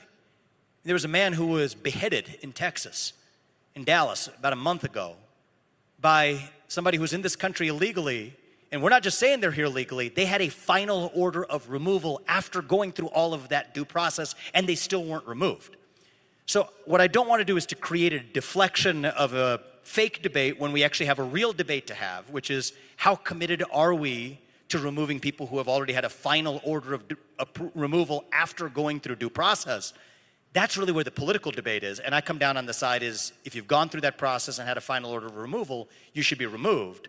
But I personally, and I speak for myself, I'm speaking for Vivek Ramaswamy here, and my understanding of the U.S. Constitution that I intend to swear an oath to, if I'm elected governor, I believe due process applies to every person who's in this country. Thank you for your question. Thank you. Thank you. Hi, my name's Conrad Smith. I'm the new secretary at a new TPUSA chapter in Carroll College. Congrats, man. It's good. And I'd like to ask you a very controversial question. What is your opinion on pineapple on pizza? Depends on what else is on there, man. Throw on some onions and mushrooms, I'm good with it. Oh, Yeah. I think we disagree there, but that's Yeah, the audience did not like that. I will tell you that. That was not my most popular response tonight. And I also have another question from you for a gentleman who was behind me. His name is Brian. It's a bit long, so. Many of us, myself included, have been reflecting on the nature of comfort and support in the wake of Charlie's passing. Charlie often spoke of the importance of his Christian faith, and I believe the life of Jesus was a profound example of empathy, stepping into another's pain to truly understand it. For those who critique wokeness by rejecting empathy as a concept, how do you reconcile that political stance with the kind of deep shared grief that you and Charlie's family are now experiencing? Has this tragedy revealed a new appreciation for the moral necessity of feeling with one another? Have you shifted at all, and do you now see it as a necessary and unifying force rather than a potential sickness? Someone else's words, not mine. That's fair, and I hope that whoever else that was would have felt comfortable to come up to the microphone and ask the question themselves, because I know that whether you're on the left or right, we want you to be able to converse freely without having to hide yourself. So I want to say that for the remainder of the people in that long line as well. If I ever gave the impression that as a human being who is anti-woke, and I'll define what is anti-woke, that I'm somehow anti-empathy or compassion, then that means I haven't done a good enough job of explaining what my view actually is. See, I believe part of the problem with wokeness is it substitutes empathy for a fake version of it that actually creates a culture of condescension, that reduces you to your genetics, right? So let's define this word woke. There's the premise of your question. I'm anti-woke. What does that mean? It means that your identity is based on your genetics, your race, your gender, your sexuality, your lineage. That if you're one of those attributes, you're an oppressor. If you're another of those attributes, you're oppressed. And it causes us to see one another as nothing more than the sum of our inherited characteristics. I reject that. I think it actually fosters greater division rather than greater empathy and compassion. That is distinct from saying that, you know what, somebody goes through hardship. Do you have empathy for them? Do you have, as a human being, an impulse to want to help them? Of course, whether they agree with you politically or not. And look, the death of Charlie was devastating for me personally. Some 15 days before him, we traveled the country all of last year. He's one of my closest friends in this domain of American politics. And to see him go, I know, was a crushing blow to so many people across the country. We are grateful for the empathy and the community we've been able to form, and we ought to extend that to anybody else who's going through their version of suffering as well. That's what Charlie Kirk would want. That's very different from saying that just because somebody is a particular race or gender, you actually regard them differently. Two very different things. And we can do both of those two things at the same time. In fact, I think true compassion, true empathy is seeing somebody as a human being, a fellow citizen worthy of dignity and respect regardless of what their skin color is, regardless of what their gender is, regardless of what their sexuality is, regardless of what their lineage. And when I say I'm anti-woke, that's actually what I mean. We might actually, with your friend Brian, be speaking the exact same language. Thank you, man, all right? And thank you, Brian. Much. Thank you for being here. I appreciate that. OH. I.O. Headed back there after this, but well, I'm having too much fun, so we're gonna keep this rolling for a bit. I'm from Ohio, to start off. President Theodore Roosevelt, one of the greatest conservatives in American history, once said that we have to use prudence in regards to our natural resources granted to us by God. And as an Ohioan, I think both of us understand how important that message is. I'm from Cleveland, and our river caught on fire a ton of times. And that resulted in the Clean Water Act in 1972, which is one of the most important environmental regulations in our country's history. And it saved our river in my city. And you're running a campaign, from my understanding, for governor of Ohio, which is where all my family lives. And you're running a campaign that is fundamentally against almost all environmental regulations. So how do you reconcile those things? Ohio's so not history? Not quite accurate, but you raise a good premise to your question. So it's like actually, it's so much resemblance to that last question from Brian asked by the gentleman who was right before you, saying, how can you at once be somebody who is anti-woke but also be an empathetic person, right? As though those two things are at odds with each other. Here's the analogy here. On one hand, I do believe that much of the climate change movement is based on fundamentally false premises. And I've articulated this in one of my books, I've articulated this elsewhere. I stand by everything that I've said there. I'll give you an example. I mean, I think there are more people, 8 times as many people who die of warm temperatures every year than cold temperatures.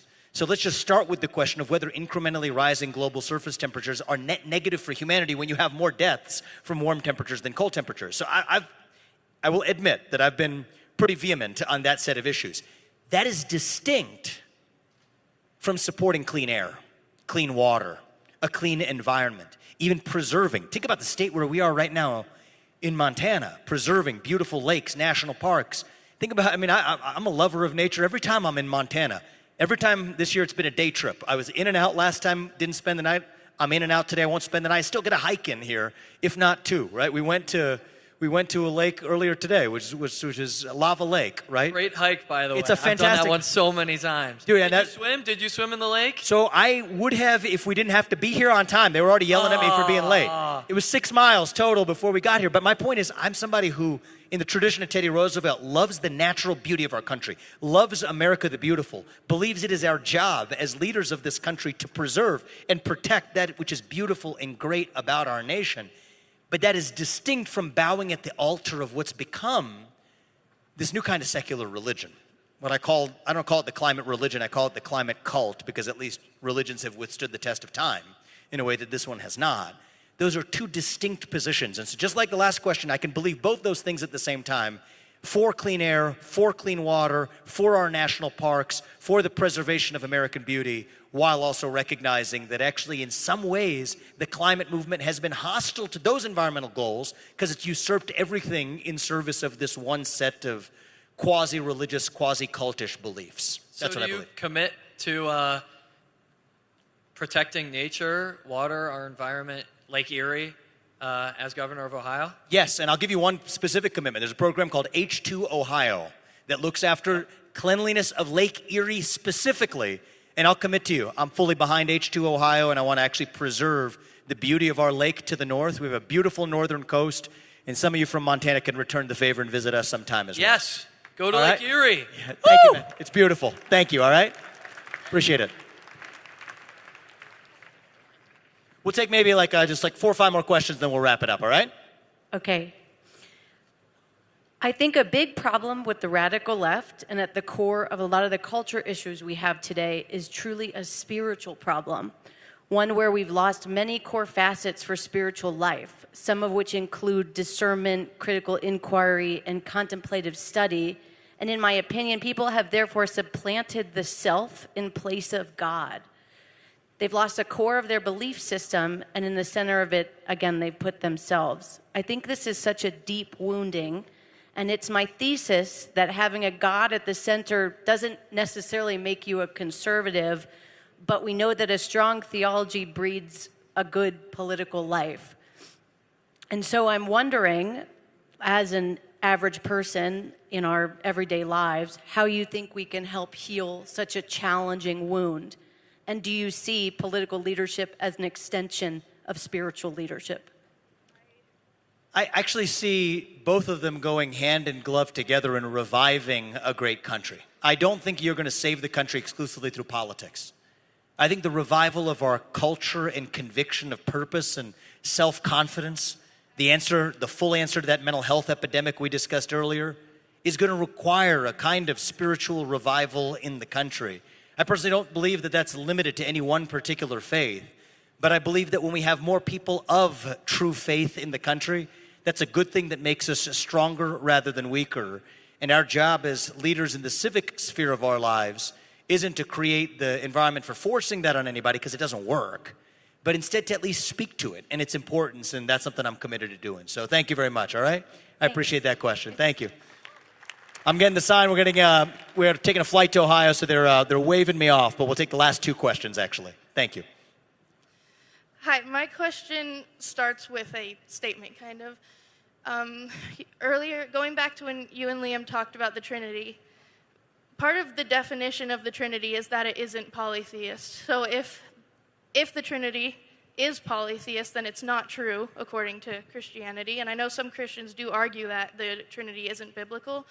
So putting aside the Trinity with that argument, I do have to ask why, when you speak in front of all these people, you talk and reference the one true God and faith, and don't clarify that you do believe in something different. I don't think we should automatically get rid of all other religions as voices. I think they're important to have, but I do think that Christian voices should be the main voice of America, and I want to know basically why you seem to be, and I don't mean to be horribly offensive, but why you seem to be masquerading as a Christian. And I know you don't claim to be a Christian, but why you talk as if we believe the same thing. So, ma'am, I'll be equally direct as you were with me. I don't have to justify my faith to you, just like you don't have to justify your faith to me. But I believe we believe in the same values that made this country great. I'm proud of who I am. I stand for that. That's what our founding fathers came here for. You think about the founding of this country was based on the idea that nobody has to bow down to some other authority, whether it was the Anglican Church, whether it was a particular belief system. People traveled halfway around the world for freedom of conscience, freedom of religion. They put it in the First Amendment, not like in the 7th or 8th or 9th Amendment, in the First Amendment for a reason. That's who we are. So I would suggest that I am a strong proponent of you. If you're pursuing your Christian faith, show up at church every Sunday. I want you to be as religious and as prayerful as you possibly can. I think that makes our country and hopefully you and your family stronger and better off for you. That is my wish for you. It is my wish of persons for every faith in this country to do the same thing. That's going to make us be better off as well. But I resist, especially after we had that in-depth discussion, which probably went a little too long with Liam anyway, where I've been pretty clear about what my position is and about my own faith. I'm not masquerading to be anything. You know what? I'd rather tell you who I am and what I believe, and you can decide whether to vote for me than to pretend to be something that I'm not. So I wish you well. Keep praying and keep pledging allegiance to our flag. Thank you, ma'am.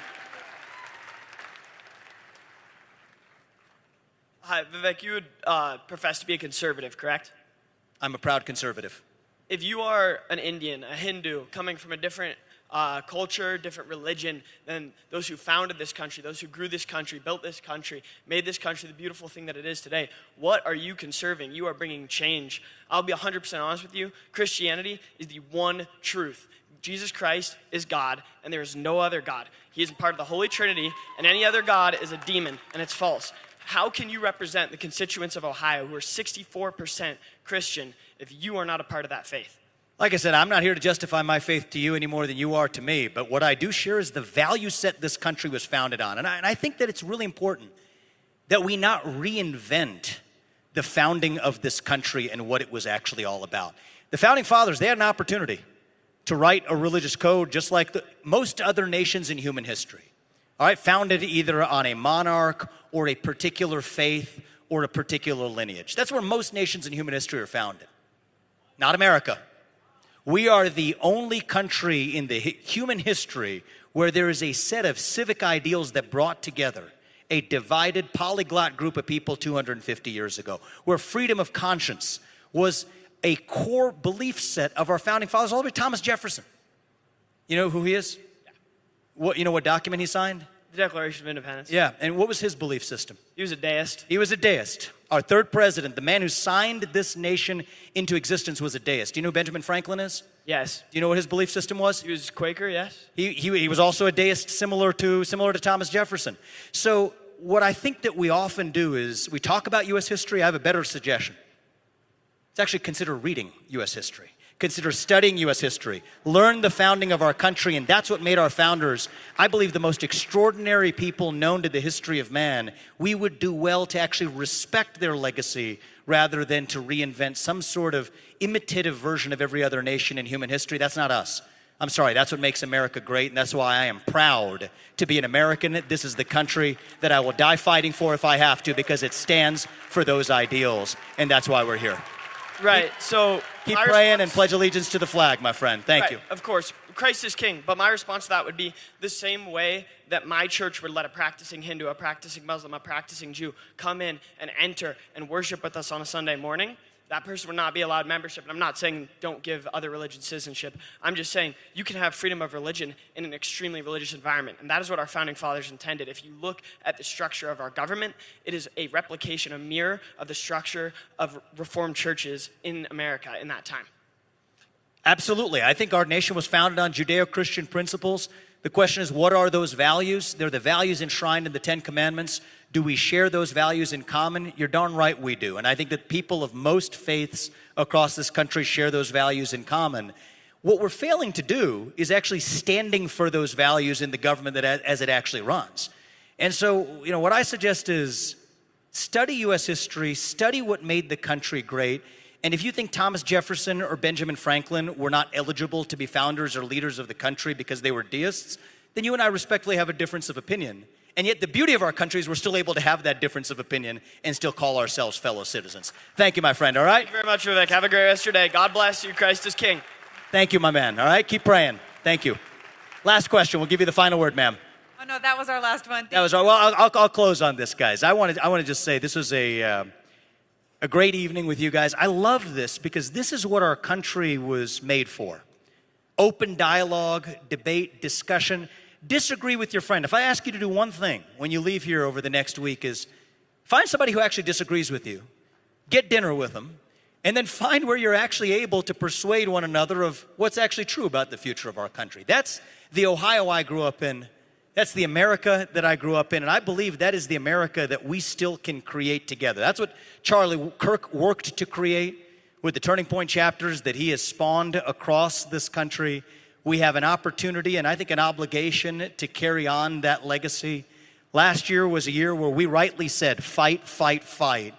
I think this is the year where we begin to say, unite, unite, unite. We don't have to be divided. We are stronger as a country when we share the ideals that birthed this nation in the first place, all right? Thank you, Montana State. We love you guys. God bless you and your families, and may God bless our United States of America. Thank you. Thank you.